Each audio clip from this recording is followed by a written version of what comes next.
Hello, everyone, and welcome back to a special live Q&A. I'm your host, Bales, and you can find me at BalesDT on Twitter. Hopefully all going well on this Monday night that we are, and we're leading into opening round, which is always good. I'm joined by a couple of special guests, three really good coaches, and that is DT Lemon, Vams, and Bindi. I'll go to DT Lemon first. Mate, how are you?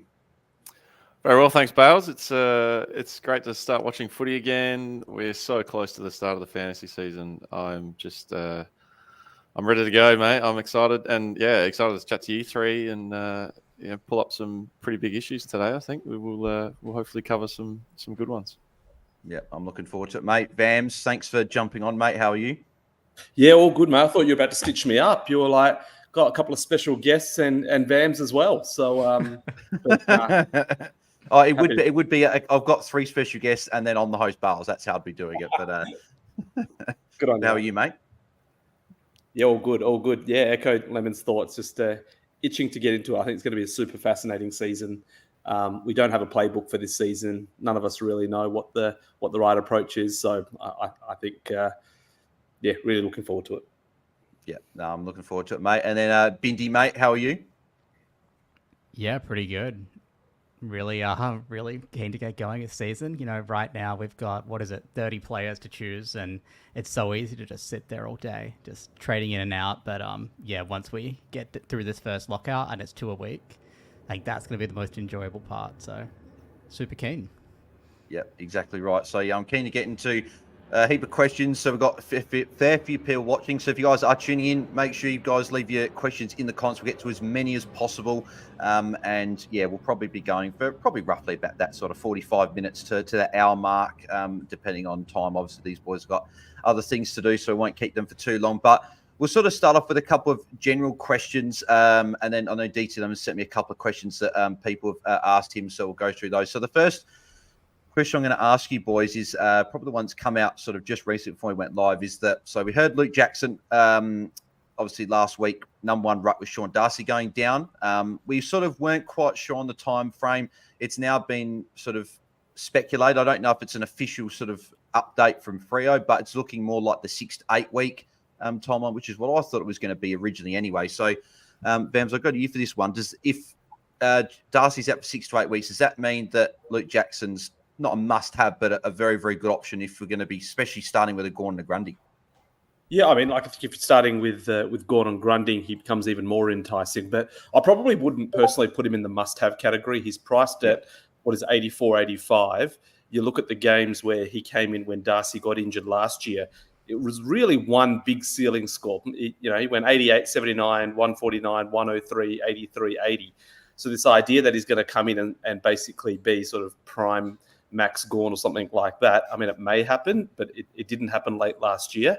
I think the thing that most of us have struggled with this offseason is finding sort of one of those top-end forwards that we feel like relatively comfortable with. And again, we can debate about what his upside is, but what we often know with these rucks is that they tend to be a little bit more predictable, a little bit more reliable. So I think if you wanted a relatively safe top-end forward option, I think you could do far worse than Luke Jackson.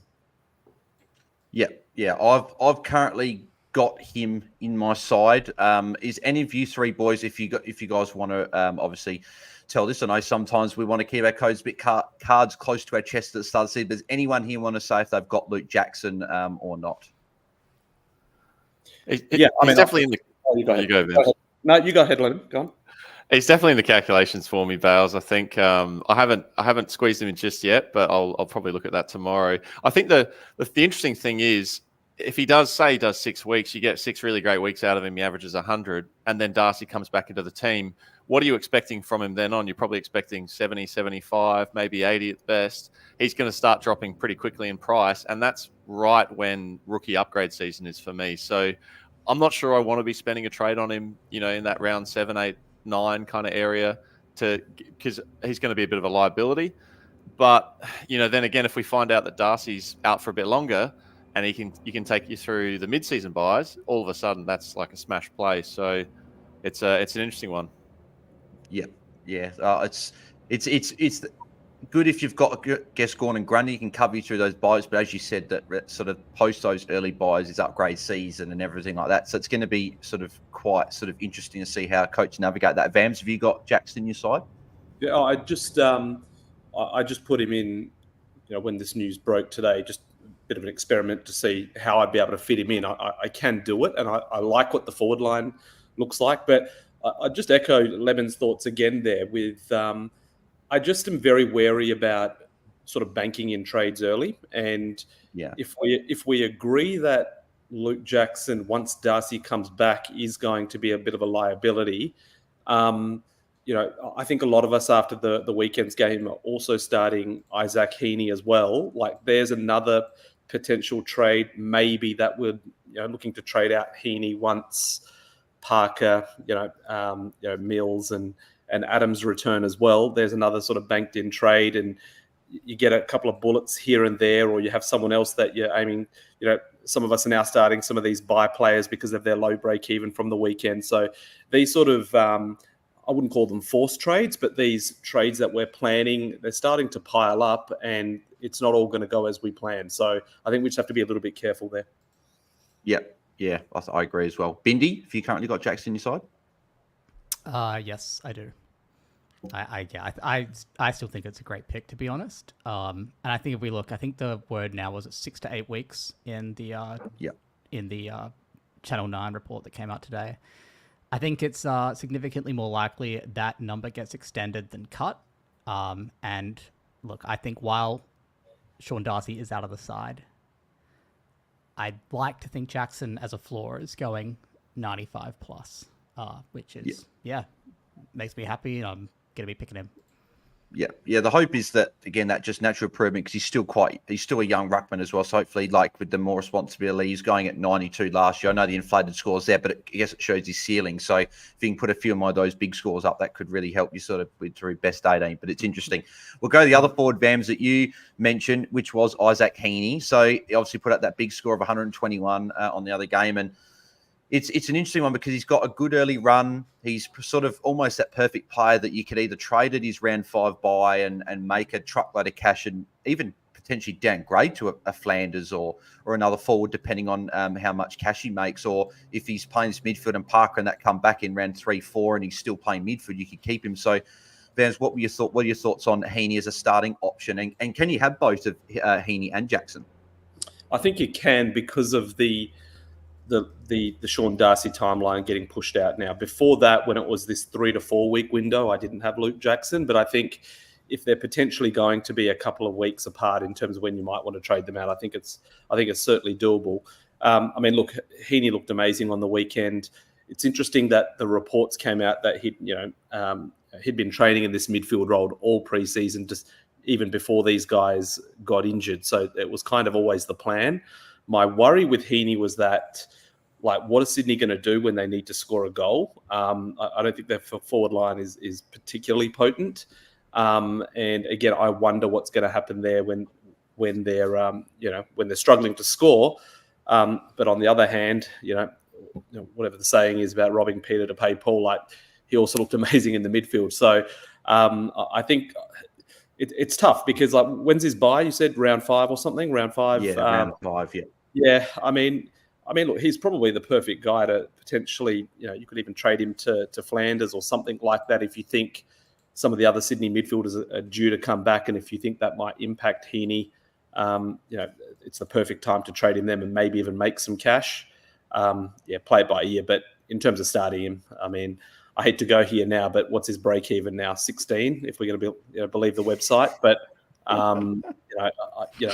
with those scores, with that break even, struggling for decent forwards at that top end, I don't think I can go without him. Yeah, it's saying his break even's 16 there, but I'm not even looking at the break. I know that obviously we've had all the stuff about the break evens. So I'm not going to delve into that or whatever, but I know that I'm just taking it as if what his break even was last week. It was I think in the 50s or the 60s. I'm just saying if he scored 120, he'd go up a fair bit, and his break even would drop down to probably about that, maybe that 16 or 20 or whatever. So I'm thinking that he'll go up a fair bit of cash. But Lemon with Heeney, the thing I've sort of done, I've put Heeney in there at the expense of a Matt Crouch type player, which has allowed a Matt Roberts to come onto the field instead of like a Lazaro or a Darcy Wilson, whatever. Is that a potential play that coaches can look at? You're getting Heeney, it's going to make that cash a lot quicker than a Matt Crouch, and maybe in a couple of weeks you could even go to a Matt Crouch if he's really going well, which I'm still a little bit skeptical about a Crouch going really big. But what are your thoughts on a play like that? Yeah, definitely. I think, we always talk every year about rookies dictate your structure, and I think that's a great example. If you think you can get an extra 10, 20 points out of Roberts than a forward rookie, and you think Heeney can match it with a Matt Crouch, then it might be really good for you in the first 4 weeks. You might get a bit more cash gen. Probably the only thing I'd look at as well is who's sitting on your midfield bench then. Are you going to have an M10 that maybe you're not that confident on? I really like Matt Roberts sitting in my team at M9, M10. If I put him on the field, who's going to take his spot? So that's the thing we just need to keep an eye on when teams are named on Thursday. Make sure we don't just put the good rookies on field. We've got to have guys making cash on the bench as well. Yeah, exactly right. I think hopefully if a Jai Clark is named and not the sub, and then a Jeremy Sharp is also named, I think that's probably good to have those two on the bench. But there's obviously rumours about Sharp went off with a knock. Jai Clark, could he be the sub? So that's probably obviously where you're sort of alluding to, Lemon. If one of those two rookies isn't there, then who's your other option? Because there's probably not really many other mid options. Maybe you've got to put a mid forward on your bench potentially. But we'll have to see with teams name. Before we move on to the next player, Bindi, I know you said you wanted to touch another point on Jackson as well. Yeah, just one thing I observed last year watching Jackson in the back half of the year. Quite a few of us, I think Lemon as well, we jumped on Jackson. Geez, it would have only been less than 2 months left in the season when we knew he was going to be in the number one ruck role, right? I am not convinced he was actually fit for any of that period of time, which makes me not. Like, I know some people are skeptical, like, oh, he actually didn't score that well except for one game against Darcy Fort. He was not running around very well in those matches. And from what I've seen in the preseason, he looks really fit. And that gives me a lot of optimism about Jackson. Yeah. Well, I'm really hoping Jackson can go quite well because he's sitting in my team. So that's why I wanted to go well. But final player we'll sort of speak about just on individual players. I just want to get your thoughts on is Locky Whitfield. Obviously had a massive game on the weekend with 137 points, or it might have been 140. I can't remember. It was one of the two. It's quite a high score. Bindi, is there a world where you could start a Locky Whitfield? Like, he's going to make a lot of cash, but it's probably more the fact that if he gets off to a good start, maybe people can't bring him into their side or something like that. So is Whitfield, regardless of buy, someone you're looking at, or is it because he's still over 800K early buy, you're not looking at it? What's your thoughts? It's interesting. I had a really similar chat with Vams privately the other day. And look, at this stage, I think Whitfield looks like a D1 to D3 for the season. Yep. I think with his 137, I believe it was 140 and they did a late adjustment or something, but that 137, he's going to put on some cash really quickly. I'm not convinced that we're going to see him at 855K for a while. So I'm quite open to the idea of starting with him. In terms of buys, look, at this stage, I don't even think I have anyone else sharing the same buy as him. So if it's one player out and we're in a best 18 round, that's okay. Yeah, it's exactly right. Vams or Lemon, did you guys have either thoughts on Locky Whitfield? And if you are starting someone like him, who would it be at the expense of? You go, Lemon. Yeah, I think we all need to consider Whitfield just because he is going to obviously jump in price, and if he's shown before he can be the guy that can average 100 to 110. I'm not sure what his peak it could be in this GWS system. I'm thinking maybe around 95 to 105. But if he goes 105, he becomes a top 3 defender. It's pretty good pick, I think. So depending on who else you like in the back line, if that's where you're spending your money, he's definitely an option. He could be a short 2-week play before his buy, but I also don't like locking those ones in either. So I think if you pick him, you've got to be prepared to hold him for the whole season. Vams, what do you think? Yeah, I must say I'm super torn on him because that very early buy is so annoying. I agree with Bindi that this score means his price might get away from us in the sense that not that we can't afford him in the future, but if you think that he's someone that we're going to need to get in at some stage, you ask the question, are you going to be able to get him at a cheaper price at some stage? And the answer, like maybe not. In which case, do you just kind of eat that early buy, get him in at a cheaper price? We know, GWS have a couple of those juicy matchups in North Melbourne and West Coast. Some of those games that he actually may not get as much ball as what we're anticipating if the ball's not back there as much. I guess you look at what he did the second half of last year when GWS really got going. I mean, obviously a new coach, it takes a while to sort of, hit your straps. And then when they did, they went on an absolute tear. And during that time, Whitfield averaged, again, 101 in the second half of last season. He's had a season before when he played a pure halfback role. I can't remember exactly what year. It was a few years ago now. 2019. So 5 years ago, when he went at about 107, and he put together some absolutely monstrous scores. And in that sort of game style, it is often the halfbacks that are able to score very large. So, look, I'm certainly tempted. I can make an argument both ways, and I'm just not sure at the moment. He's not someone that's in my side at the moment, but I'm really 50-50 on it. Yeah, I'm the same. I'm just trying to figure out how I fit him in. And probably the easier thing for me to do is probably go someone like a Bont or a Dawson down to someone a little bit cheaper, around that sort of Butters range or somewhere around there, and then use that extra cash to go on top of Salem to bring in a Whitfield, because you're sort of getting rid of a buy player for another buy player. But that's just my own personal thing, and I think that people can maybe fit him in because he is going to make a fair bit of cash quite early as well. So, but no, we'll get into some more. Yeah, yep. Can I ask one question? I might just ask a question to Lemon, who, well renowned for knowing how to put together a very, make a lot of cash in his team. But how do you think about someone like a Buderick? So obviously, I think they both share the same buy from memory. Round 3. Gold Coast, and so they're both. So Buderick's now got a break even of 6, whereas Whitfield might, become in inverted commas a keeper. Both potentially a little bit underpriced, but you've got someone like a Buderick who may, we can debate whether, how much, but you may make a lot of cash. That's kind of because I'd struggle to have them both, given the same buy. And so that's probably what I'm weighing up. Okay, if I'm going to pick one of these early buy defenders, it's a Buderick versus a Whitfield for me. And I don't know which way to lean there.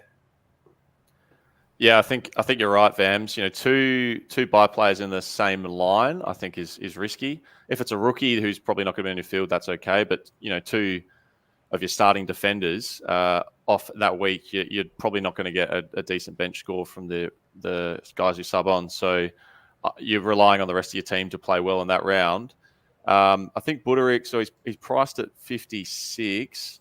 I think he's got to go at least 75, probably ideally over 80 to start being a really beneficial pick for you. I'm not exactly sure he can do that, but again, for a short-term play, if you want to lock in a trade just before his buy, then Buderick might potentially make a bit more cash than Whitfield. I'd probably prefer Whitfield for that short-term play because he might turn out to be a keeper, and if you can't trade him, you're not that worried. Whereas Buderick, I watched a bit of that game. I'm not sure he used the ball particularly well. I don't know who's waiting to come in, but he didn't look locked into their best 22 for me. Yep.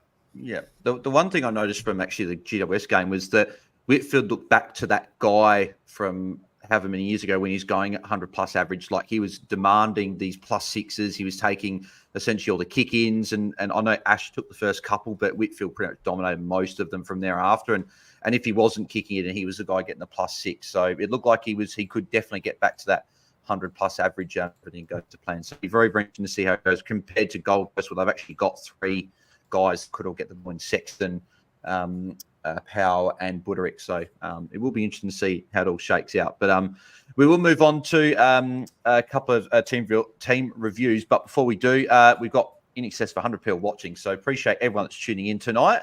If you guys haven't already, make sure you do subscribe to the channel. We're closing in on 2,000 subscribers. It's jumped up quite quickly in the past week or so. So thank you very much, everyone, for all the support. If you haven't subscribed yet, make sure you do. And also leave a like on the video. If we've got over 100 people watching, hopefully we can get to 100 likes on the video. That'd be fantastic. So, but we will go through a couple of quick team reveals. So obviously did a competition for people to leave a good, the best reviews, and we will go through the team. So Jason, shout out to him. He left a review. I'll read his review out just very quickly here. So his review So the AFL Fantasy Fanatics podcast is an invaluable resource for anyone looking to dominate their fantasy football leagues.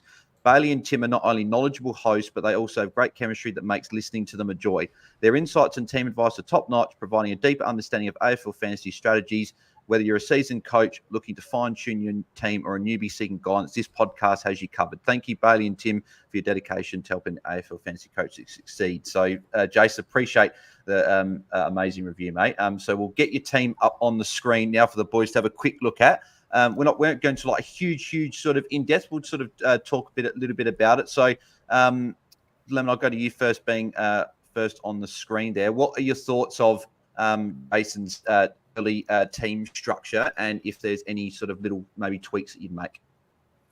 Yeah, so it's a pretty good team. I think the first thing that jumps out to me is gone the 3 rooks in the midfield, which I do like.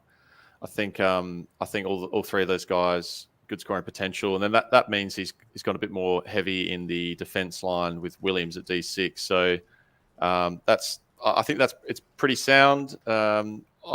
I wouldn't mind seeing another rookie on field. I think Darcy Wilson on the bench in the midfield. I've had a lot of teams where he's on the field in the forward line. Lazaro is another one on the bench that I think might score okay. So he might be an option on the field in the forward line. But then again, as I said before, you need to make sure you've got guys on the bench who are going to make cash. So I'm not sure Manor is going to be that guy. Campbell from Richmond looks like he's definitely going to make cash in the short term from that score he had. I'm not sure what his scoring is going to be like going forward. So, yeah, I think it's a pretty good team. This is, I'm looking at it and I'm not seeing any glaring issues. I think, it's all those guys have a lot of upside, which I like. I think it's a great team. Yeah. Vams, mate, what did you think of the team? In terms of the starting side, I really can't fault it. I mean, obviously there's going to be, eye of the beholder in terms of I prefer this premium over that premium, but overall, I really can't fault it. I'm looking at all of his premiums in the midfield. I like them all. Took it in particular. I think I put up a tweet a little while ago saying I'm surprised how little has been mentioned of Took. Obviously, again, that early buy. I really can't fault it. I think it probably, if I was going to point to anything, it would probably be the bench. But the reality is the named teams are going to declare that for us soon anyway. So, whether someone like Manor gets named, I don't know. Show Maker the same.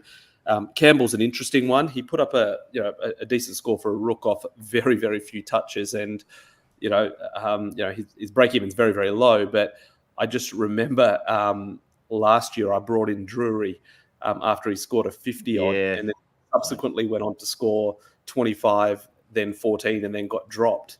And so again, that very low break even is very tempting. But if he's going to get dropped after the next game, then okay, you might have made 50 grand, great. But what if another rookie doesn't emerge and you've got a dead rook on your bench? And at that stage of the season, that's not great. So that would be the only thing I'd just watch for. Yeah, well, just quickly before we go to Bindy's thoughts, I was just actually going to ask you about Campbell and about him versus sort of Windsor. That sort of seems to be the sort of what people are looking at. And I was thinking about it sort of obviously at the pod last night with the Ball Boys. Guys haven't checked that out on your podcast feed or on YouTube. Here, make sure you guys go and chat it. But we're talking about Campbell and Windsor, and we're a little bit cold on Windsor. But think about it today. He's got Bulldogs this week, and we've got to remember that game last week was very humid and wet, and he got caught holding the ball with one. He missed a couple of marks. There's a few of almost points for him.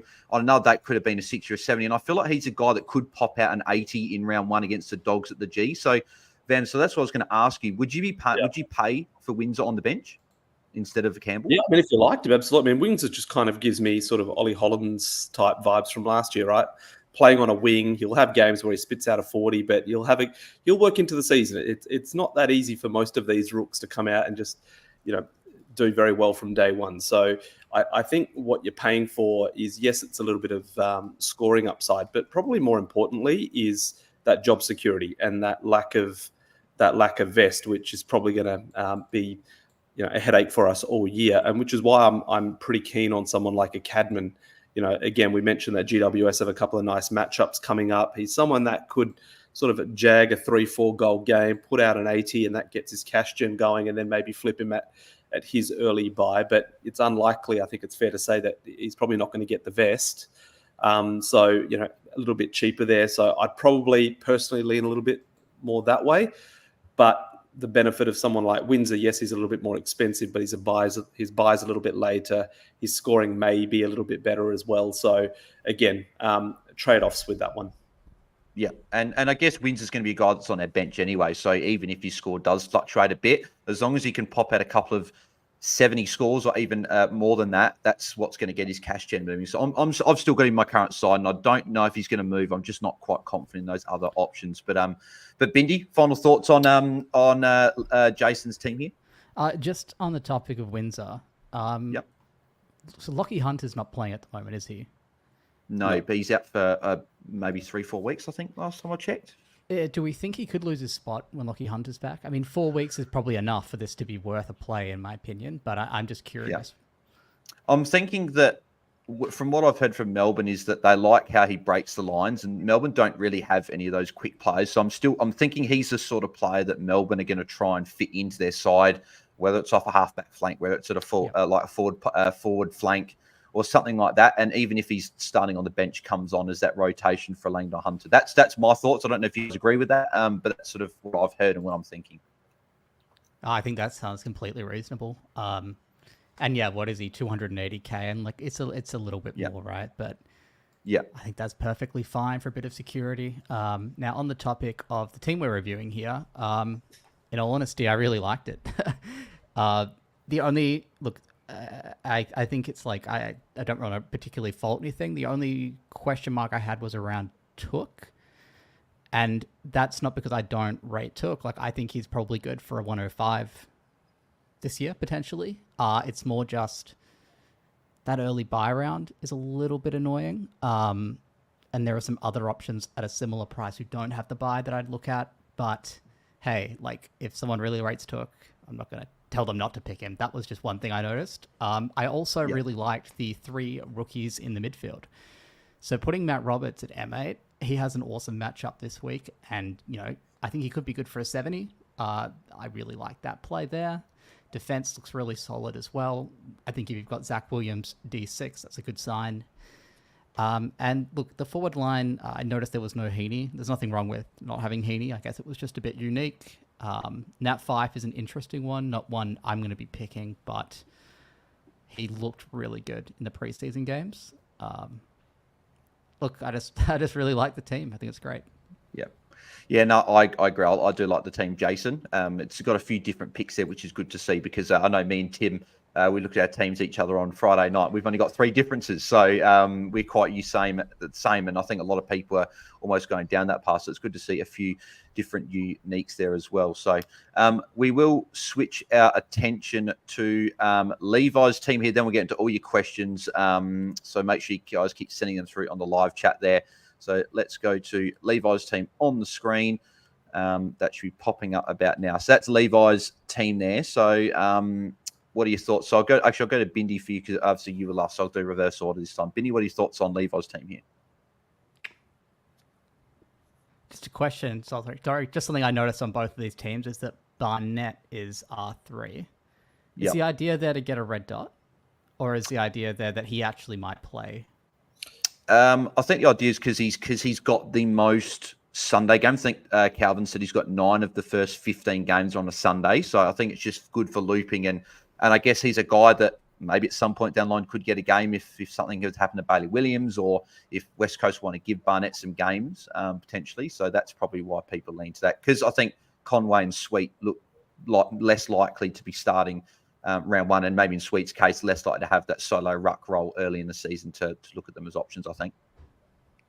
Yeah, makes sense to me. I thought as much. I just wanted to make sure. Looking at this team, John Newcomb's become a popular pick, hasn't he? Yeah. I'm sort of interested to get your take, Bindi, on the Dacos next to Newcomb as your sort of M1, M2 for Levi. So obviously a few people want to start Dacos, but they're actually putting him in the midfield, maybe with the better cover with Jeremy Sharp / Matt Roberts, so you can actually loop between the two early in the season. It's going to look interesting in round 7 when there's 3 defenders in. Sorry, there'll be 4 defenders in that midfield, actually. Yeah, right. Bonner, Dacos, Martin, Amon, and Dacos. That's crazy, isn't it? And McCurchip I can't say that well. mine looks that different. Yeah. He went 5, probably. And then you got Yeah. Fisher in your forward line. Yeah, exactly. Yeah, look, I don't particularly dislike this. My defense actually looks really similar, but at this stage, I wasn't planning on starting Caulfield. And Yep. yeah, still not sure what that fifth or sixth player will look like, but Dacos is certainly one I'm interested in. I know he has the early buy, but geez, I think he's a pretty obvious candidate for our D1 this year. And out of all those players that are approaching that like uber primo 110 average, I think what did he average? Was it 108 or something like that? I think he has the most upside of these players, so love it. Interesting as well, Gorn and Grundy combo on both of these teams. No Yep. love for Zeri. That's okay. The forward line is awesome as well. So almost exactly the same as mine as well. In fact, I'm definitely on the Heeney train. So like that, Wilson as F6 is currently what I'm doing as well. Yeah. Vams? Yeah, again, I really like this team. It's interesting. I think we've probably all just got probably just about the same group of, let's call it 30, 35 players that we're all considering. And it's just a matter of which combination we all decide to kind of go with, right? So I guess in this team, a couple of points. I don't mind Dacos in the midfield. I think if you like the defensive options, if you think some of those premium Sheasel, Whitfield, Young, if you think they've got a bit of value, but you also want to select a Dacos, it makes sense to put in the midfield for a couple of reasons. One, it means you've probably got a better bench guy to bring on when Dacos has his bye. Now, that score may not count anyway, but I'd rather have a better sub there than not. Second of all, I think if you go cheap in the back line, particularly with a Caulfield at D6, it just gives you a little bit of flexibility as well with like Zach Williams or Caulfield. If something doesn't quite go right with those guys, you can then, you've then got the option of either trading them to an alternative defender, or if a midfield mid-pricer pops, you can put Dacos back into your defense, and then again it just opens up sort of the pool of players you can potentially Even trade a them forward to. as well. Even a forward, you that's could put Darcy Wilson on the field, or you put Roberts True. on the field in your midfield. True. So I think, again, it just gives you a little bit of flexibility there. And in the teams where I've had both Amon and Martin in my sort of various draft teams, I have liked to go quite cheap in defense, knowing that I'm going to be able to flick them back there rather than going quite deep in defense. So I think this kind of fits that, where he's got Caulfield at D6, knowing, in all likelihood that Amon and Martin are going to get DPP at some point, and perhaps are going to be reasonably good scoring defenders. So again, just gives you that flexibility there. Once again, can't fault it. I think the interesting pick here that I think all of us are probably at least considering is Bonner. They're at, what is it, D6. I've thought about that a lot as well.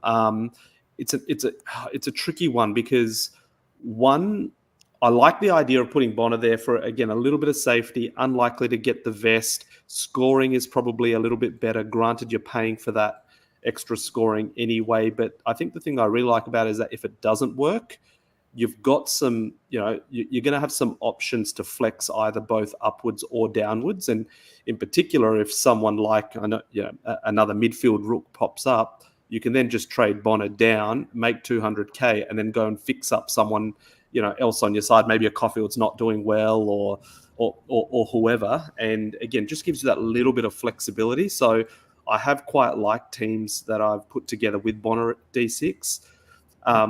Having said that, whenever I'm looking to save a bit of cash to fix another part of my side, he's often the first one that I then, downgrade to a rookie. So trade-offs, right? Yeah, exactly. And the thing I like with Levi here is that he's got Jai Clark in his utility. So as you say, if not even only a midfield rook, but if a rook in any line pops, you could just put Jai Clark into your midfield bench, put Bonner in utility, and go him down to any rookie that pops, and that could be that cash that if Bonner failed, you could sort of jump off of. But talking about value, obviously DT Lam being the king of value, is that what are your thoughts on Bonner, and then sort of just your thoughts on Levi's team as well before we move on to the questions? Yeah, Bonner's a really interesting one. I mean, I'm a Port Adelaide fan, so I've seen a lot of Bonner over the years, and seeing him in that role at St Kilda was a bit surprising, to be honest. But he looked really good.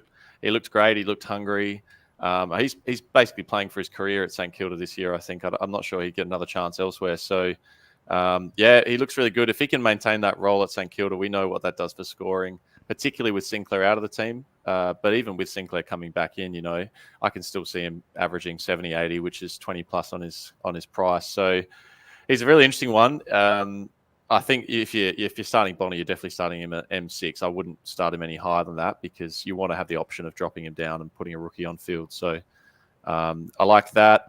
I like the team. I think it's really great. I'm not a big fan of the Dacos in the midfield, and I guess the reason is, if Sheasel, Whitfield, Young, Yo, Dacos, Amon, Martin all play well, come round 7, you're going to have 7 top line defenders that ideally could all be maybe keepers, or at least keep them through to the bye rounds, and one of them's going to be playing in your midfield. So I don't love that. Again, it's a long season, and chances are one of them will get an injury, and you won't have that problem at all. But even then, you've got 6 players basically locked into your defensive 6. If there's a guy that pops up that you really love with a bit of value, you're going to have to trade one of your premiums to get him in, or you're going to have to slide one of those guys back into the midfield, which I don't like. So I'm thinking ahead. I really like Amon and Martin, and I'm thinking ahead, and I'm thinking because of that, I don't want to start a defender in my midfield. So that's probably the only thing I'd say. I think the rest of the team looks really great, and again, we're hunting value in these teams, and that's everyone seems to be getting the hang of that now. So it's going to be very competitive this year. When you see teams like this floating around, it's going to be super, super hard to get ahead of the pack, I think. Yep, exactly right.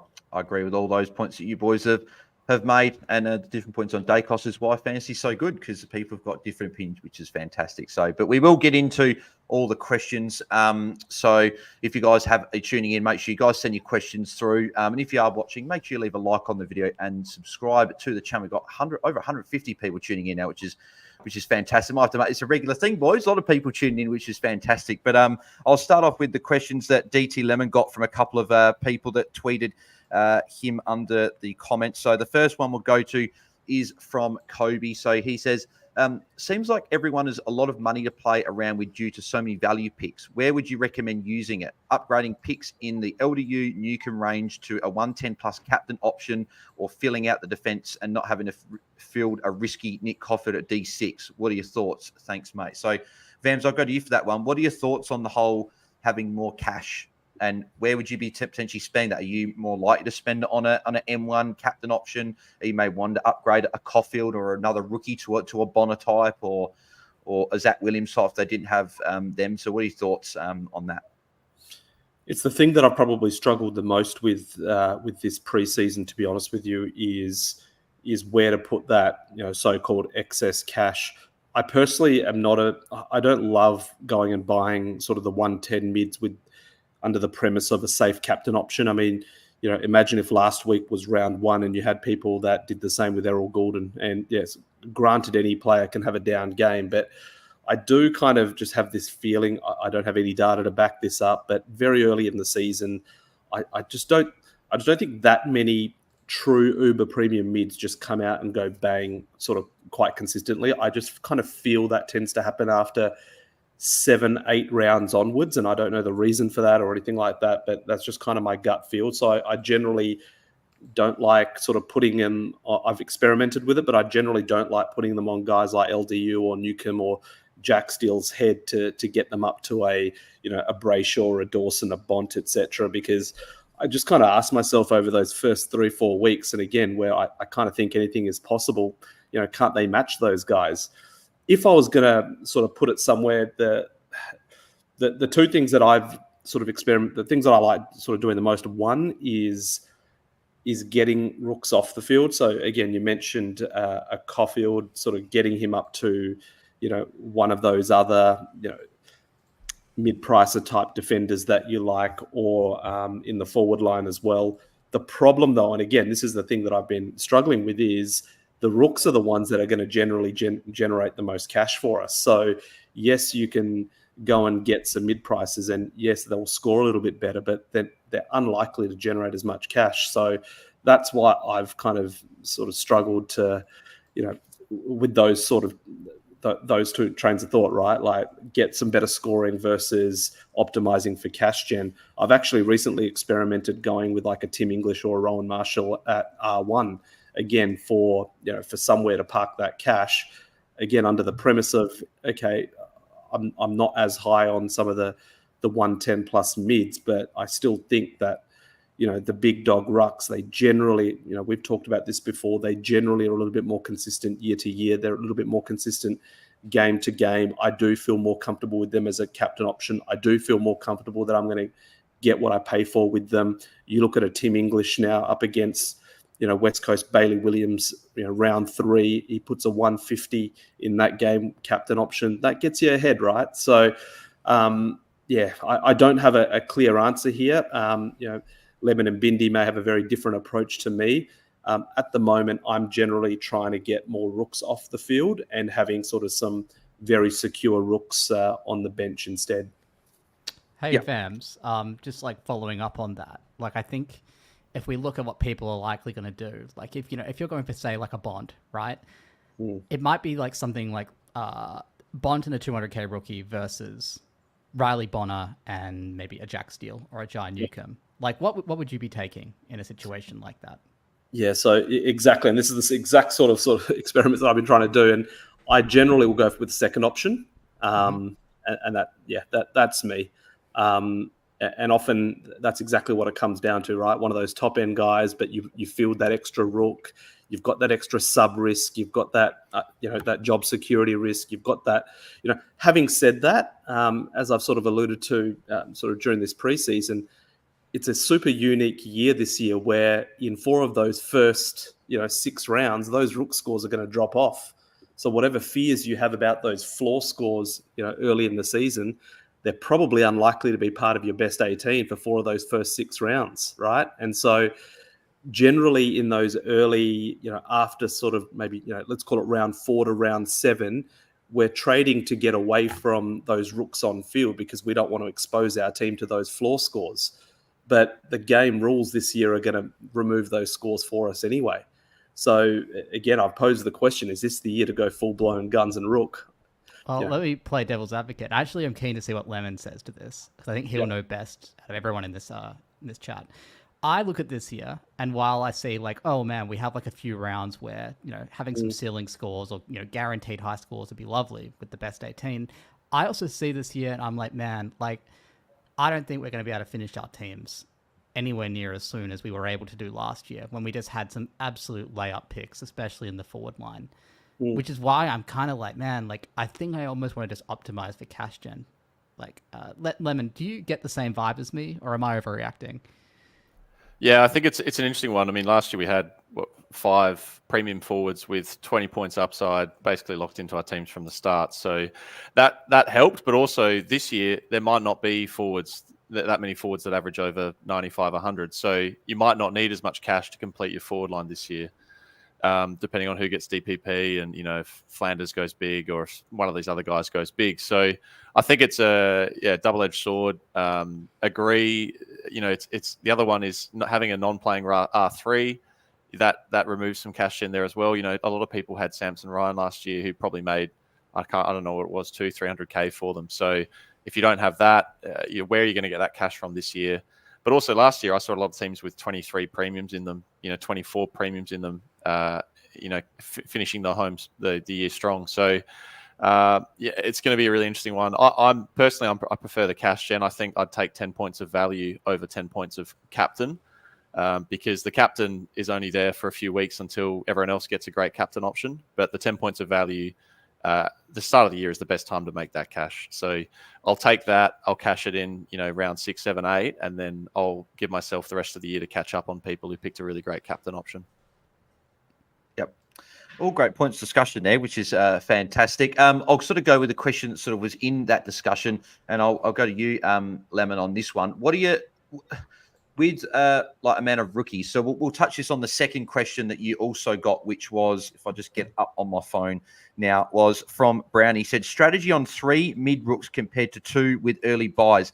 Better to have 2 and a premium for a high score, or better to have cash in with 3 rooks? So sort of intertwined with that question, Lemon, is that what do you think is the right amount of rookies that you're sort of landing on field at the moment? Is it 4, 5, 6, 3? Like, what are you thinking in terms of rookies on field? And then sort of to answer Brandy's question as well. Yeah, I think it's a great question. I think a lot of teams were set on the 2 rookie in the midfield, but certainly after seeing Roberts play, I think Sharp has got good scoring potential as well. I think you could easily run 3, and you probably won't be disappointed early.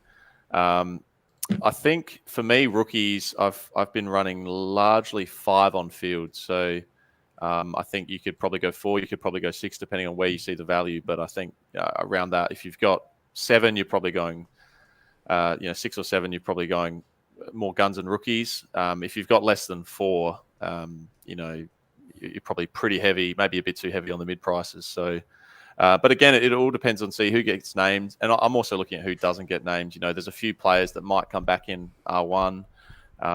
Did they play the preseason game when that rookie scored well? Did they play round 0 when that rookie scored well? It's going to be really interesting. Matt Roberts played amazing, looked great, but can he replicate that? I'm not sure. It depends a bit on who comes back into that side or who leaves the side. So, I think definitely at the moment, 2 or 3 rookies in the midfield. I think either way could work. And you might be pivoting anyway. I might be pivoting after 1 or 2 rounds to try and get that extra rookie on field if I don't start it. Yeah. The thing I like with Matt Roberts is that he had that role. Jake Lloyd moved to a wing. I don't think they would do that in opening round if they weren't looking at potentially doing something. And Roberts played quite well. Sydney won as well. And the fact he's got Collingwood at the G, Essendon the SCG, then he's got Richmond and West Coast in back-to-back games before they've got that round 5 bye. So I'm thinking a rookie that's got that run and that good a role, you think he's probably safe for at least a 50 every week. And you're probably more looking at, he could probably go 60, 70 plus in most of those weeks, Lemon. So are you probably agreeing with that as well, with that sort of run and if that role sort of maintains? Yeah, agree. I definitely agree. I think in the midfield, though, I wouldn't be happy with a 50 to 60 on field. I think you could take that in the forward line, but I'm looking for probably rookies to go 60, ideally 65 plus in the midfield for that to be a win, I think. So, if it's a Darcy Wilson averaging 55 in the forward line, I'll probably take that. But if it's a Roberts averaging 55 in the midfield, that could be a midfield spot to a premium or a better mid prices. So I want a bit more than that. Yeah.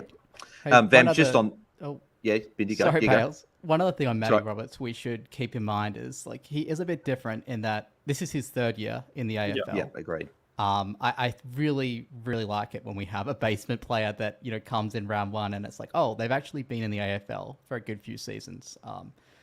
That's really promising. I think he was obviously very good on the weekend. So, yeah, I think having him on your field is probably okay. I reckon 60 average is maybe what we're looking at. Yeah. Vams, I was just going to ask you about with Roberts is that the thing that I noticed with shuffling him in is because a lot of coaches had Sharp, Roberts, Jai Clark in their team as their 3, and that utility was sort of locked into a midfield spot. Whereas what I've noticed is putting Roberts on the field, I've had Sharp and Clark on my bench. Obviously, it's providing that Sharp and Clark are named, they're not the sub.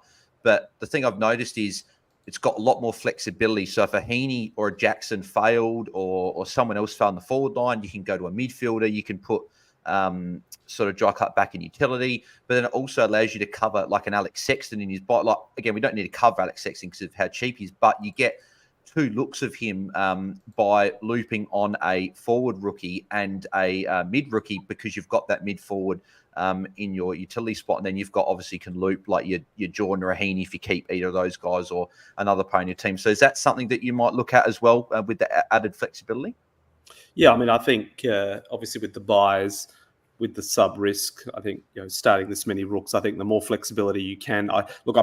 It's probably a tiebreaker for me, right? Like in terms of if someone's got DPP and that sort of thing. But I wouldn't be picking someone purely off the back of that. But we've already got a couple of guys, Darcy Wilson, Harley Reid. We know a couple of these other rooks are going to get DPP sooner or later, as well.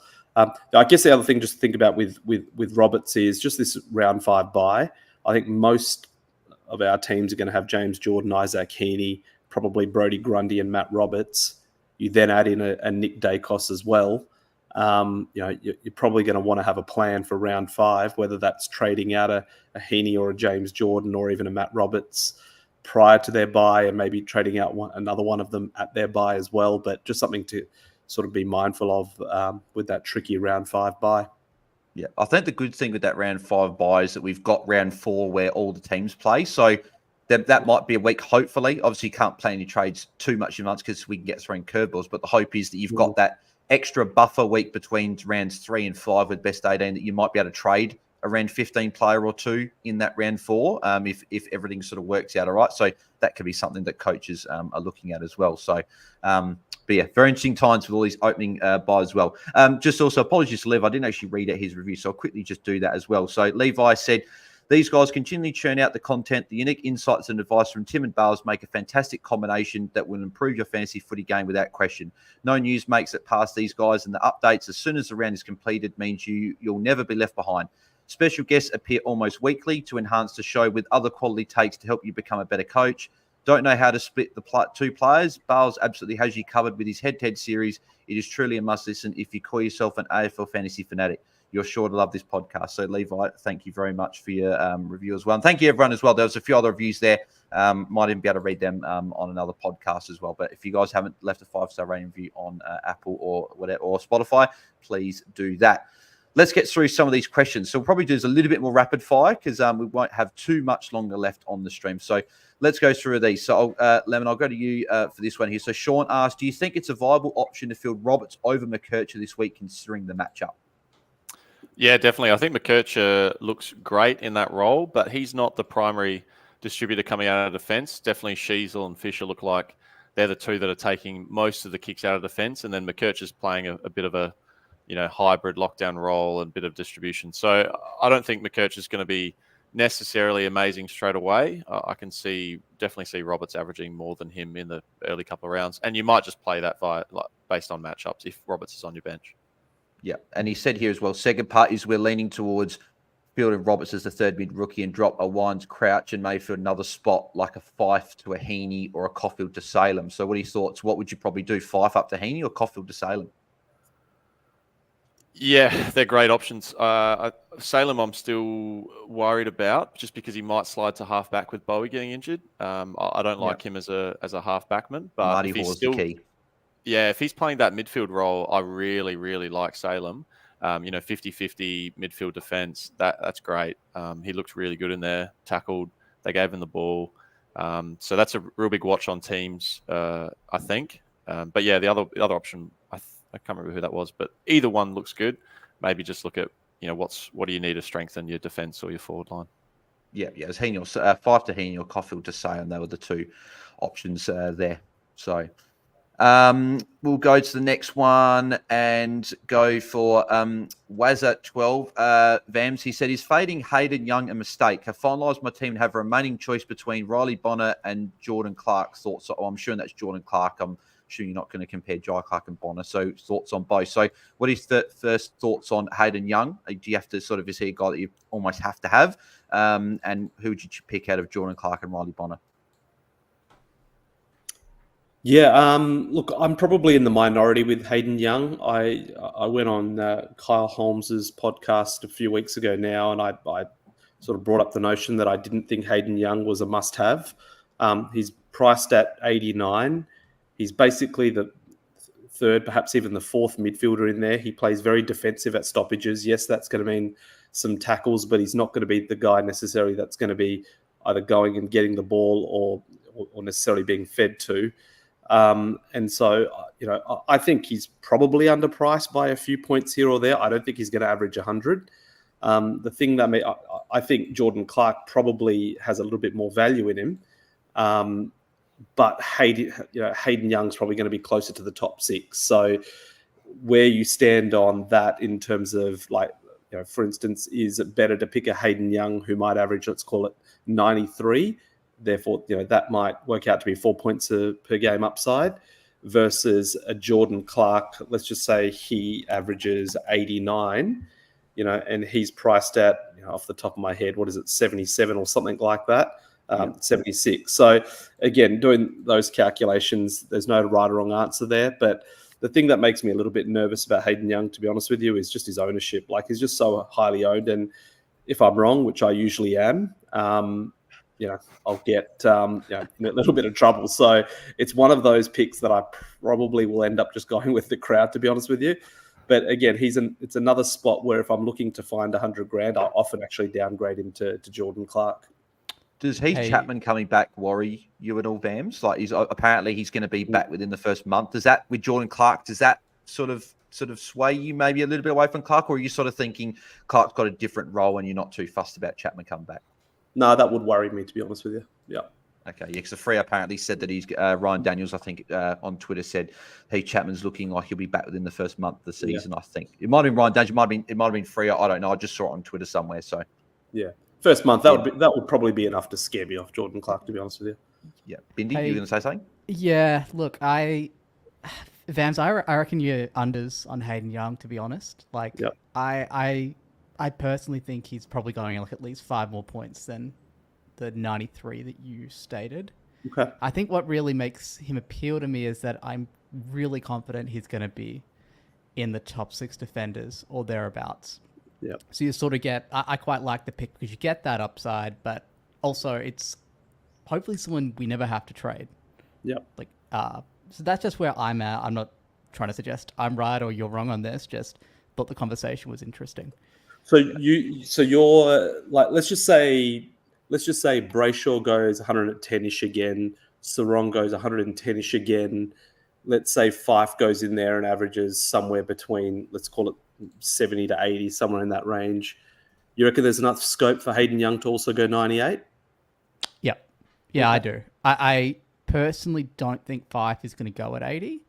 Yep. But irrespective of that, yeah, I think there is. And I think that his form in the last, 4 or 5 matches last year was enough to have me hyped that if this guy does play midfield, I'll need to pick him. Yeah. The thing that he's got going for him is like, he's a deadly leg. Like, he can seriously kick the ball. So if they're going to have someone that they want to distribute, particularly, going into forward 50, you'd want the ball in his hands. He's someone who can take a mark as well. Like, he's quite big now. I mean, I'm not sure what his stats were, but I think he's good for a mark a quarter or something like that. And that helps comparing him to some of the more super inside players, your Matt Rouse, who can't buy a mark, for example. I think he'll be fine. Yeah, cool. Go some more questions. You boys good for go about 15 more minutes? Is that sort of what you're looking at? Is that fine? Sure. Go for as long as you want, Bales. Oh, beautiful. So we'll go through these as quick as possible just because there's so many questions. So I appreciate everyone tuning in as well. And I've said a couple of times, if you haven't subscribed yet, make sure you do as we work toward 2,000 subscribers. And there's 165 watching now. There's about 40 likes. There's 120 people currently watching that haven't liked it yet. So make sure you just go on and just click the like button. It takes 2 seconds and does massively help out the channel as well. And also follow my TikTok. I'm trying to get to 1,000 followers so I can stream watch songs on there. So make sure you go and follow me at BalesDT there. So Says has got this one. So we touched on the obviously rookies before, but sort of just get your sort of round table answers here. Says said, how many rookies do you each have on field in the midfield, and who are they? So I think it's either going to be 2 or 3. It's going to be the 2 or 3 of McKercher, Sanders, and Roberts. So Lemon, how many do you currently have on in your structure on field in your midfield? Yeah, currently 2, but 3 is it's definitely a chance before round 1. Isn't this question the same as just asking if we have Riley Bonner in our midfield? It feels like it's almost a proxy for that question, right? You could go deep. You could have a Ollie Wines at M6. I've seen that before. So yes, it's possible. That's ultimately what it comes down for me. It's come down to one of 3 things. You either have got, call it Jeremy Sharp, as your 3rd rook, or you've got a Bonner, or I've had Ollie Wines. And I go back and forth. But at the moment, I've got 2 rooks. Likewise, Bindi. Yeah, cool. Yeah, I've currently got the 3. I just like having Heeney over Crouch, giving me that added flexibility as well in my team. So, on to the next one. So, Midgie says Butters, Newcomb, or Steele, and Dawson or Green. So I'm trying to figure out what. So Butters, Newcomb, or Steele. I'm assuming you're asking Butters and one of Newcomb or Steele, and then Dawson and. No, hang on. So, okay. No, hang on. Okay. So, Bindi, I'll go to you for this one. So, they're asking, so which one of Butters, Newcomb, or Steele are you picking? So, sort of probably rank those 3 in order. Oh, shit. I like all of those, to be honest with you. For what it's worth, I think I like Steele the most, but I don't have any strong conviction about this. Yep. Yeah. Look, the Butters ankle thing, I think it has been overblown, but it does just like scare me a little bit. So I'm probably leaning against that now. So I think it's Jack Steele, Newcomb or Butters, whatever. Take your pick. I think it's hard for anyone to say. And then Dawson or Green, you're leaning towards Dawson with that extra game? I haven't really thought about it, to be honest with you. Dawson isn't someone I've considered, but geez, I think I'd almost be leaning towards Green, actually. I just think out of those Uber premiums in the midfield, Green is the one that I could see having the most upside. But yeah, that buy is brutal, and as a result, I'm not considering either of them. Yeah. Lemon or Vams, do you have any sort of differing thoughts on either of the sort of Buzz, Newcomb, Steele or the Dawson or Green picks? You go, mate. I think I agree with Bindi there. I think I actually quite like Green. I think, if he didn't have a buy, a lot of people would be picking him. So there's an argument for a guy like that. You just pick him, cop the buy, and then you lock him into your team for the rest of the year. He's going to be a top 8 midfielder, I think. So Dawson, there's a few more question marks. He had a pretty big year last year. I'm not sure he's going to back it up, but then again, he's a great player and he's great to watch. And he's going to put up some massive, massive captain scores this year. So yeah, you could probably go either way. I think Lemon. I think that's support supporter coming out in your man. I reckon Dawson's going to have a big year. Maybe it is. Maybe it is. Vams. Yeah, I've got nothing further to add there, mate. Yeah, cool. Let's go. So Tay. I'm shooting Tay. Yeah, Tay versus Taser, mate. Obviously, legend over in Perth, mate. Luke Jackson, is he a smart play if Sean Darcy's only out for 3 to 4 games? Vams. Yeah, I mean, I think this question might have come in before the latest news, but look, if Darcy was only out for 3 or 4 games, I wouldn't be picking him. It's too short a time. I probably would have had the line at about 5 games. Like that would have been my line. So above that, I'd probably roll the dice. Below that, I had the same line as you, Vans, actually. Yeah. I was kind of just thinking, look, I if it's agreed. more than 4, that's where I'm okay to win this. But 6 to 8, agreed. Lock him in. Hopefully Freo come out with some sort of like an official injury report and confirms one way or the other that we can sort of really look at, and hopefully that's tomorrow or whenever they release their injury updates. Going a few more questions here. Let's go. Oliver Bartel says, can you have Zach Williams, Connor Budrick, and Locky Whitfield in the same team, Bindi? I'm assuming you're probably going to say no with all of them having, well, 2 of them having a round 3 bye and then a round 2 bye as well. I actually think you can, to be honest. Like, the concern there isn't that all 3 have an opening round bye. The concern for me more is that 2 of them share the same bye in Whitfield. So you'd be able to have 2 of them? You'd be able to have 2 of them? Yeah, I mean, I'd be looking at Zach Williams and Whitfield as priorities personally. I do like the idea of Butterick, but it's just Butterick and Whitfield together. It just leaves you too skinny in defence. Yeah. Tony Forward, Lemon has got Dacos and Darcy Wilson on field, or Caulfield and Jackson. Oh, that's an interesting one. I know Tony. This should be a little bit as well on Facebook. I know he's a guy that loves playing up for those the big dogs. So Dacos obviously being that one. So your thoughts, mate? I quite like Darcy Wilson, so I'll probably go Dacos and Wilson. I'm really growing on Dacos. I think I think it's so nice just to lock away a guy potentially top of the line defender. You can just lock him away. You got to put up with a putrid score when he gets tagged by Finn, but before and after that, he might make up for it. So it's I'd probably go the Dacos and Wilson option. I think you need Wilson regardless, to be honest. Like, even if you have Caulfield, you still need Wilson. I think he's one of the better forward rookies this year. Yeah, agreed. Tony just also put just after that, did my ACL yesterday, so now all I can do is binge fancy content and change my team a million times. So sucks, mate. Hopefully you recover quite quickly, mate. Seems to be a sort of a theme of the last few days. People doing their ACLs, bloody Coleman and Doherty. And, I was about to say, is this Kitty Coleman's burner account or something? Yeah, I know. Here's a good one. Mitch McAdam, Vams. Is LDU still an option? I'm keen to get your thoughts on him after that stinker that he put in pre-season. Are people overreacting to that score, or was it maybe a little bit of a fair reaction, maybe with North maybe potentially playing a little bit more of that quicker game style with their halfbacks?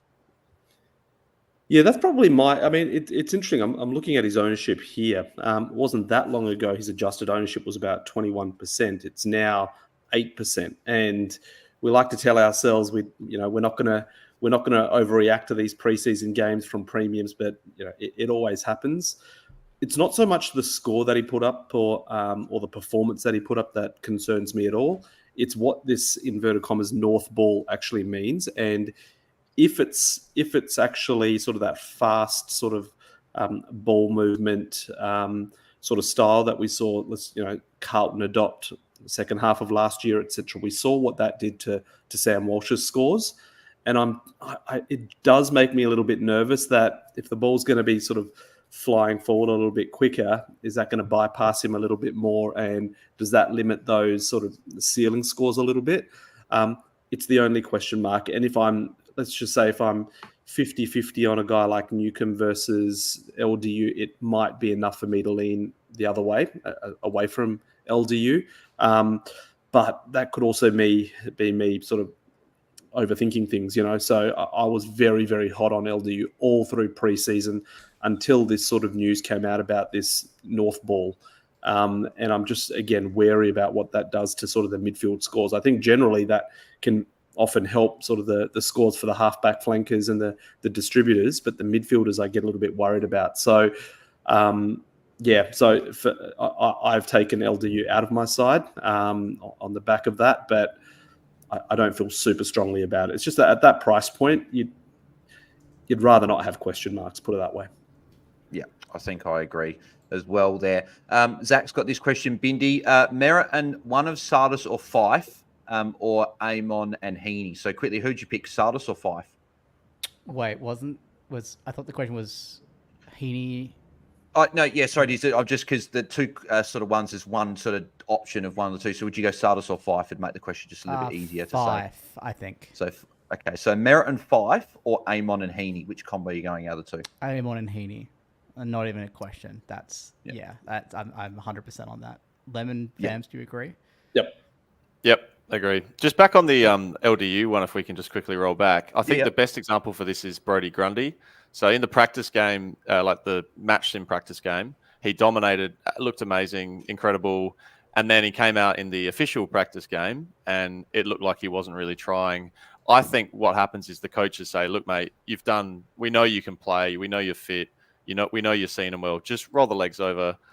Don't do anything crazy. You're in the team. You're a gun. Just get yourself ready for round 0. And then sure enough, round 0 comes out and he dominates Max Gawn. So I think LDU is very similar. He looks really good in the game before, which wasn't the official game. He absolutely carved up. And then I think they told him, look, mate, just take it easy. They rested him forward a little bit. He was going at 60%. I wouldn't be surprised if he comes out and puts 110 on us in round 1. So I wouldn't overreact too much. He's done the whole preseason. It didn't look like it was anything crazy. They're not going to play like that every game. They're playing St Kilda, who are notorious for giving up points for defenders. So it's not going to be like that come round 1. Yeah, I just want to support exactly what Lemon said there. Also, look at how EDU scored in last year's preseason. Yeah, wasn't very good, and then he came out big. No. So it's going to be one. It's kind of so player dependent. Like I think you're right. It may not even be the coach that says that. I just reckon that there are some players that like, and Errol Goulden, it seems like he's just like, it doesn't matter what type of game. Is it preseason, intra-club? He's going out to get 50 touches. He doesn't care. Whereas, there are other players, I don't know if LDU is one of these players, that are more like, I just don't want to get injured. You know what I mean? And I just don't think he cares. Like, it is a preseason match. I mean, yeah, exactly. Yeah, he was so good at the start of last year as well. Like, I'm not worried about this at all. Paul Montgomery, which I believe is actually Monty, says, OMG, it's the famous Vamsy. So shout out to Monty there. Obviously, he's happy that Vams is there. Let's go a few more here. What do we got? Oh, here's a good one. This could answer my question. So Jacko has got this one, Lemon. Bont or Dawson, if it means I can afford Jai Clark on bench instead of a basement if Dawson. So do you go Bont and I guess the worst rookie, or do you go Dawson a better rookie? I think it's Dawson the better rookie, correct? Yeah, I'd be certainly picking your rookies first and then working out where you've got the cash for the rest of the players. Jai Clark, if he's getting that midfield time, you definitely want him over some sort of potluck 200k rookie. So take Jai Clark and then work out what you can afford. If you had to pick one of Bont or Dawson, if it was separate from that, if it was just a separate Bont or Dawson, what are your thoughts on paying up for a guy like Bont, who I know he's priced at 117, but he's sort of fairly sure of what he's going to do? Who would you be picking between Bont and Dawson? Yeah, if I was going to pick one of those two, I'm probably hotter on Bont. I think, if you're going to get a captain option, get the best one available. He looks good. I don't really have any question marks over his midfield. Whereas I think Dawson, there's Matt Crouch is vying for time. You've got Sam Berry might be getting some time. I can see Dawson being that guy that maybe spends a little bit off half back, or if there's an injury, he might slide onto the wing for a little bit. You're not going to be playing Matt Crouch off the wing. So I probably prefer Bont just because I think he's just a jet, and I'd love to put him as captain early on. Yeah. I'm thinking Dawson's might be. I think Laird could be potentially one that might spend a bit more time out of CBAs. I don't know, and it'd be very interesting to see as a Crows fan what they actually go for, not even just from a fantasy point of view, but just from a supporter point of view, what they do with that midfield mix, because you've got a few guys extra they want to run through there this year. So it'll be interesting to see if that affects Bont and Laird, or just Laird, or just. I think I just said Bont then. I memeant Dawson. But yeah, it'd be interesting to see how it all affects there as well. But I've currently got both, so I'm spending up for a few guys there. Baz, thoughts on Short for the first 5 rounds and trading to Nick Dacos? He was the highest Richmond fantasy score in round 0 and the preseason game Vams. So I know that MJ talked about this, potentially starting a Short, round 6 buy for Short, going to Nick Dacos. If Short just goes at 90, 95, but if he goes 100 plus, then you can keep him. So what are your thoughts on Jaden Short? Yeah, I like him as an option. I can see the strategy involved there, and I think it could work out very well. But as we kind of alluded to earlier, I'm personally not hot on the idea of picking premiums with a view to flipping them to another premium at their buy. Yes, it's a trading game, etc. But the goal in terms of why we're doing these trades is to try and get a completed team as soon as possible. And I'm not sure if using up trades at a relatively critical time there is like, again, moving from one premium to another, again, basically to skip their buy.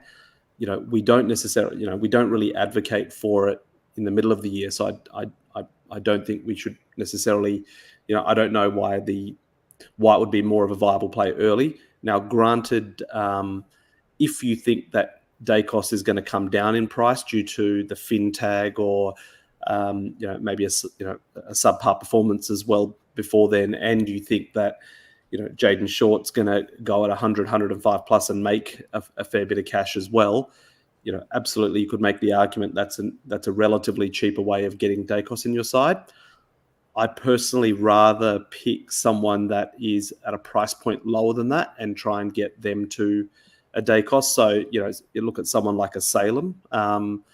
If you like him, I'd prefer, again, that 550 to 700 sort of price point. I don't think going from a Caulfield to a Dacos at, as Dacos comes off his buy, I don't think that's a realistic play for most of us. So, so that's probably where I'm leaning towards that one. As I said, I can see the strategy in it, and it absolutely may well work, but it's probably not one for me. Hey, Vamsy, one thought on that one too. Like, I feel like the flipping that has become somewhat popular this year is often always being used in the context of forwards, where I think we just have far fewer choices for people that are likely to be keepers. Whereas Short, it's like, you can pick him. Like, he'll probably be good, but if it's at the expense of a Sheasel, a Hayden Young, someone like that, I think you might as well just go for the player that doesn't have to buy. Yeah, I think you're right. And you sort of mentioned the same thing in a prior question in comparing a couple of midfielders, and you're right. Like, if there's another player that's almost certainly going to average something similar, you may as well pick the alternative without the buy, right? Just a couple of last ones here. We'll go rapid fire for these last couple. Let's Talk Motorsport says AO. So obviously that's my cousin Daniel. If anyone's into motorsport, F1 supercars, make sure you go and subscribe to Let's Talk Motorsport on YouTube or wherever you get your podcasts there. Christopher Power, Bindi says Harley Reid on the bench round 1 v Port. I'll probably say, could you play Darcy Wilson on field over Harley Reid round 1? Yes. Yep. I think you can. Yep. We'll go with a lot of the 3 rookie questions, which we've gone through a little bit there. What are your thoughts on Wines Lemon as a Port fan? West Coast Richmond first 2 weeks, good for cash gen. Questions from Charles Bryant. So, what are your thoughts on Wines? Yeah, I really like him. Yeah, probably 95 to 100. I see him going, which isn't going to be a car winning pick, but I think it's going to be a pretty solid pick. And yeah, I'm a big fan. If he stays fit, he should be a good pick. Yeah. Seb, Vams has got Whitfield or Dacos? The problem is there's such different price points. If you're saying like they're both the same price, then Dacos, but they're not the same price. So the question really is, if you're picking Whitfield, who are you getting on the other end? So I can't answer the question, I'm afraid. Anyone want to go chime in there? Whitfield. I think you're going to need both to complete your team. Whitfield has a lower break even now with that huge score last round. Yeah. I like that early run that Whitfield's got as well. Chabby Bell, Crouch or Wines, Bindi? Wines. Wines is an absolute lock for me. Yep, agreed. Christopher Power, Bonner and Burton or Crouch and Caulfield Lemon? So Bonner and Burton or Crouch and Caulfield? I wouldn't be touching Burton, I think. So the other option, you've just got to remember some of these guys. The role nothing's really changed for Burton. So did you post that question, Vams? No, I didn't. Why don't I touch on that? Because I must say, Bindy's throwing me under the bus there, but I'm strongly considering Burton because and I'd be interested as a Port supporter, your view, Lemon, which is his role may change. They've like, as you know, the last couple of years, the key defensive stocks for Port Adelaide have been woeful. Burton's someone that averaged 84 in his second year at Hawthorn, essentially playing off a half back. They've recruited obviously Asava. They've recruited Brandon Thatcher. You've got Aaliyah who can now really play that third tall. Who's Burton playing as a super tight defensive role these days in terms of an opposition forward? Maybe against the Crows. I wonder, and this is not just off the back of that preseason game the other day, but I wonder if it's going to be the Houston and Burton show off half back these days, given the recruits of these a couple of the defensive tools that Port have just made. I wonder if that's going to release Burton. He's priced at around about 60 odd. You look at Port's early draw. I mentioned Salem as someone that you might be able to get up to Dacos at his buy. Burton's another one that, if things go well, and if I'm projecting his role correctly, with Port's early run against West Coast, etc., Dacos comes off his buy. Burton may have made a couple of $100,000 or so. Maybe I'm being too optimistic there. There's a way to maybe get Dacos. Yeah, I think you're right. He did definitely play as that sort of third tall a bit last year.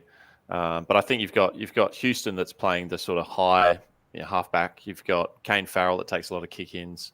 I'm just not sure Port play that style of football that is conducive to multiple guys going well in the back line. We sort of try and get it out of there as quickly as possible, and get it into the midfield and get it forward. So yeah, I didn't. Not one for you. Not one for me. I guess as a Port fan as well. It's if it goes wrong, you have to watch it every week. So if you're not watching the Port games, then maybe you can take a bit more of a punt on it. Yeah. Last 3 questions here. Dre says Tom Stewart or Whitfield, Vams. That might be a little bit easy to answer with them being so closely priced. It's another tough one, man. I find these decisions the hardest because Whitfield, again, I completely agree with Bindi. I think he's going to be a D1 to D3, somewhere in that range, probably. A couple of juicy matchups. We already know now with this 137 or something in his rolling average, his price is going to go up. Now, you could then argue, okay, does that really matter given that you're probably not trading him out? Tom Stewart, I do feel he's probably somewhat fully priced, but St Kilda's early schedule is seriously juicy, at least going off what happened last year. And granted, things may not stay the same this year. if Geelong, obviously Guthrie's now injured, I feel like I've been saying this for 10 years with Geelong, but you feel like they're due for a big fall at some point. If that's this year, is that going to mean more ball going into Geelong's defence? And is that going to be is that going to sort of be really sort of bullish for Tom Stewart, similar to what happened with James Sicily last year? So it wouldn't shock me if Tom Stewart went at 105 this year. We wonder every year, is this the year that Tom Stewart's going to break 100? He never seems to do it, but I just wonder if this is the year. So in answer to your question, gun to my head, probably Tom Stewart. Yeah. Seb Lemon asked Newcombe or Butters? Yeah, tough question. Just Newcombe, just ahead for me. I think Butters might get a bit of a rest in the early, particularly that West Coast matchup early. So might start the season with an 80 and then we might be able to get him a bit cheaper. So Newcombe just ahead for me. Yep. And then we'll go, this is the final one. Trigger says Bindi, he's going Bont and Crouch or Dawson and Amon? Dawson and Amon, I think. Oh, geez, actually, one second. Let me think about this. Bont and Crouch. Doing the Dawson math over here. Yeah. Geez, I like Amon more than Crouch. But I like Bont more than Dawson. I don't know, guys. So what you're Help me saying out is here. what you're saying a trigger is if you can find it's only 40k difference between Bont and Dawson. If you can find 40k, you're saying do Bont and Amon. Those would be my preferred of the options given. Yep. Yeah, but maybe you go Bont and Crouch because you probably like Bont more, I'm assuming. So it's a hard one. That's what It's so happening hard. at this type of the year. But yeah, Lachlan, I think we touched on Lachlan that question before because it's ranked Steele, Amon, Butters, and Took LDU as well. So I think we were looking at before. I think we said Steele. I think Binny was saying Steele he likes the most out of those, but all I think those very, were very different players, good actually. options. Were they? Yeah, Butters, Amon and LDU weren't in the rankings we did before. Would you prefer them over the other guys? So it's Butters, LDU, Amon, Miller, Steele. Is that right? Yeah. I like Steele and Amon more than all of the others there. Not sure how the others I like Steele as well.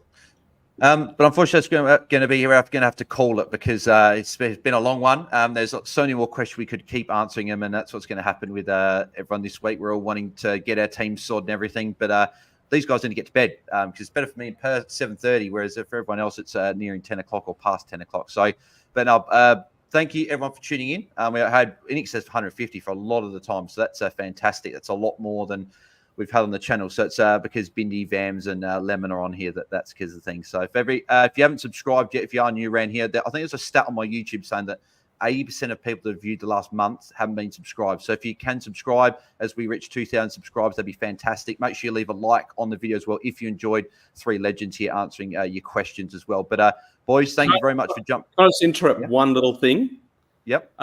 Ryan Daniels just tweeted that he said here, my understanding is the Freo Dockers ruck, Sean Darcy, remains on track to play within 4 weeks. So I'll leave you with that one. Oh, shit. Okay, guys. Okay, it's Fantasy Fanatics After Dark. Screen starting now. Give us another hour. What are we doing? Far out. Let's just delete that recording and start again. I think. That's probably the best, yeah. Anyway. That's right. We'll have to call it there. But, mate, yeah, thanks for jumping on, boys. Lemon, mate, where can the people find you across the socials to keep update with what you're doing throughout the year? Yeah, thanks, mate. Thanks for having me on. You can find me at lemon_DT on Twitter. And feel free to shoot me through some questions. We'll probably do a few strategy chats at some point. And might be back on with the Fantasy Fanatics at some point. So, yeah, thanks for having me on, mate. It's good fun. Thanks for jumping on. Vams, mate, thank you very much for jumping on. Where can the people find you across the socials and what can people expecting from you in 2024? Yeah, good on you, mate. Just on Twitter at FantasyNut_AFL. What can they expect from me? Probably not much is the answer. This Luke Jackson news or Sean Darcy news thrown me for a loop. So it's going to have to digest this one. Oh, mate, thanks for jumping on. Bindi, mate, where can the people find you across the social? And thanks for jumping on as well. My pleasure. It's DT_Bindi, I believe.